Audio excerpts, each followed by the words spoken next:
Boss Jong. Conditioning tip lang. Advice lang.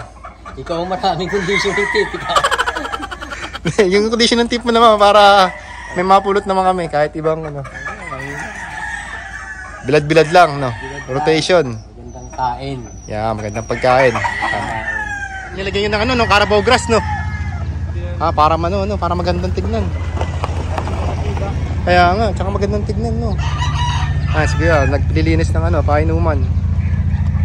Nakatapos lang na niya magpakain yun. Naglinis siya ng painuman ngayon. Maganda at mapagpalang umaga sa inyo, mga kasabong kagala. Nandito tayo ngayon sa JBit Libra Farms. Mag-share lang tayo ng mga simple pero useful tips na magagamit natin sa mga munting manukan natin.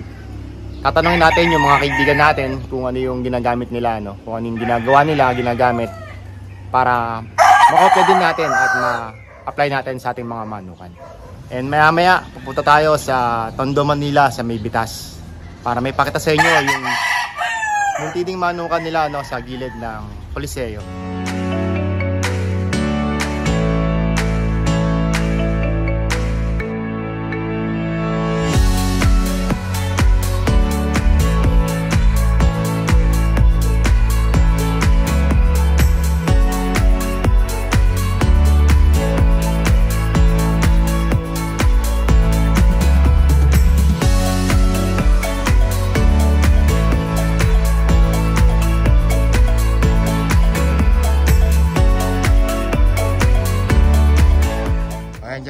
Babati ka muna. Tol, tinali ko muna para makagalaw-galaw. Hindi siya nakakaranas ng tali. Yan, kahit para naman. Yan muna siya. Palit sila ng pwesto muna. Rotation. Wanan ko muna yan dito. Maghapon, para masanay, no? Maghapon, Jong. Para masanay. Hindi, kahit mga ilang gabi. Oo, yun. Sige. Ayan. Exercise.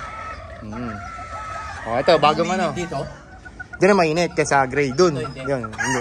Nakatabo na yan mamaya ng ano, ng bahay namin. Ngayong umaga yan, dyan yan. Pero pag ganyan yan, no? Unti-unti. Unti-unti yung maano na yan. Malilim dito. Ayan.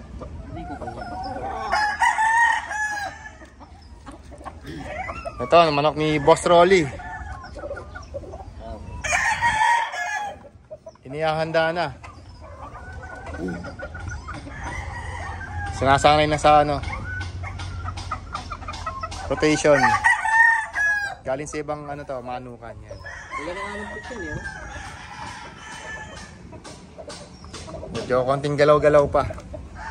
Kailangan sa kaliwatan. Sanay ng tali. Sinakapag-ispas na. Si Boss Rolly gumawa kasi yun, no? Siya umorder, no?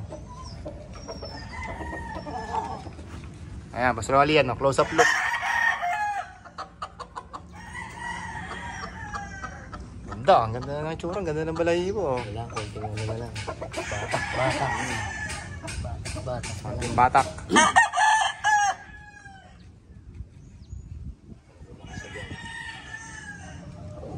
Malaki talaga yan dyan. Tingin na kayo na nakakalaban niya. Yan, no? Lapitan ni Boss Jong. Ito medyo malaki to, malapad. Malapad yung nakalaban. Mataas. Siguro 10 siyam. Ang laki. 10 siyam ba, Jong? 10-8? Yung onsi? 10-8. 8-11. Malaki masyado yung gray na nakalaban. At least para masanay, di ba? Masanay sa malaki. Haba sa 8. Haba na ng tahid ng gray. Ay, tumubo na ito. Oo, yan. Ganyan talaga yung tubo niya. Medyo pangit. Hindi ko alam bakit eh. Pati yung buntot, ganyan lagi yung buntot niya. Siguro nung bata pa siya, ano, tinutuka na tinutuka. Hindi naman kaya. Dahil dito sa balat eh. May nakaharang. Hindi niya kinakain to? Hindi, hindi siya kumakain. Ganyan talaga yung tubo niya kahit yung ano, yung buntot. Hindi pangit. Hindi makaangat eh. Oo nga eh. Singaw kasi. Oo, singaw. Kaya nga nung nakita namin na putol-putol kay Jerry, bunot namin niya, binununta namin. Para gumanda yung ano.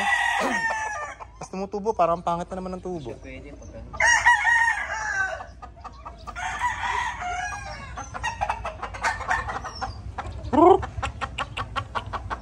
Boss, baka may mga conditioning tip ka sa amin. Abang conditioning tip? Boss Jong. Conditioning tip lang. Advice lang. Ikaw ang maraming conditioning tip, ikaw. Yung conditioning tip mo naman para may mapulot naman kami kahit ibang ano. Bilad-bilad lang, no? Rotation. Magandang kain. Yeah, magandang pagkain. Bilad-bilad. Rotation. Napaka-importante ng rotation, no? Dahil pagdating sa ano na ito, sa ibang lugar sa labanan. Rotation na yun Katawan, kailangan. Pagkain. Talaga maganda. Magandang klase. So dagdag tayo ng mais, no? Para medyo magkaroon ng power. Pwede ba yung asukal na lang na pula? Asukal na pula. Para diretso. Mas maganda. Asukal na pula para diretso na kasi energy naman ang asukal, 'di ba? Pero sabi ng iba hindi ra pwedeng asukal. Pero tingin ko pwede naman kasi ginagawa ko rin Maayos naman, malakas naman mamalo.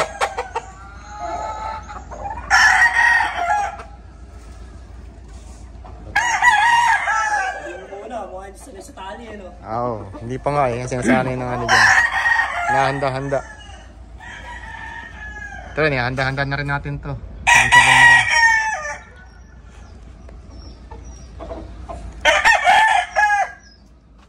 Ayaw mo 3H. Ha? 3H? Isang kakba. Yaya nga si Barok. Tapos tinatanong ako. Wala, kailan ba mo para matansya ko kung kailan yung huli namin Barok, sabi. Sakto hindi ko alam kasi Bakit yan? bakit na February na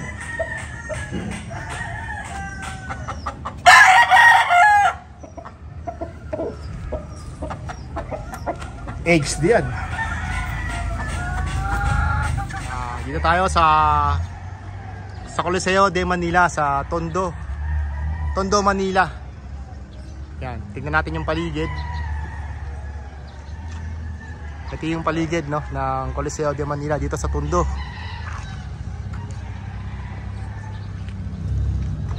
Itong malaki na to, ito yung Coliseo. Yan, aircon po siya, mga kasabong kagala, aircon. Yan, maraming dumarating.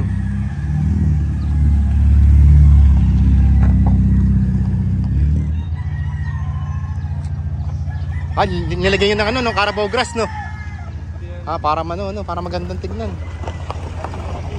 Kaya nga, tsaka magandang tignan, no? Sige, naglilinis ng ano, painuman. Nakatapos lang na niya magpakain ngayon. Naglilinis siya ng painuman ngayon. Ano to kaya? Sino may-ari nito dyan sa loob? Talaga? Ito yung mga panlaban nila.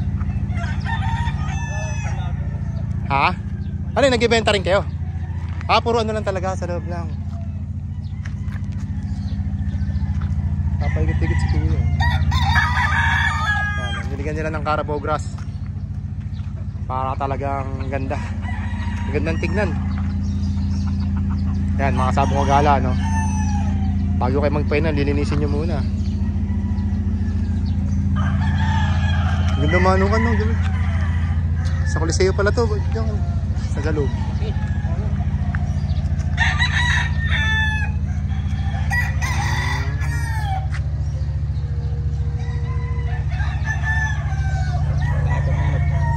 Kaya nga, ang dami manok.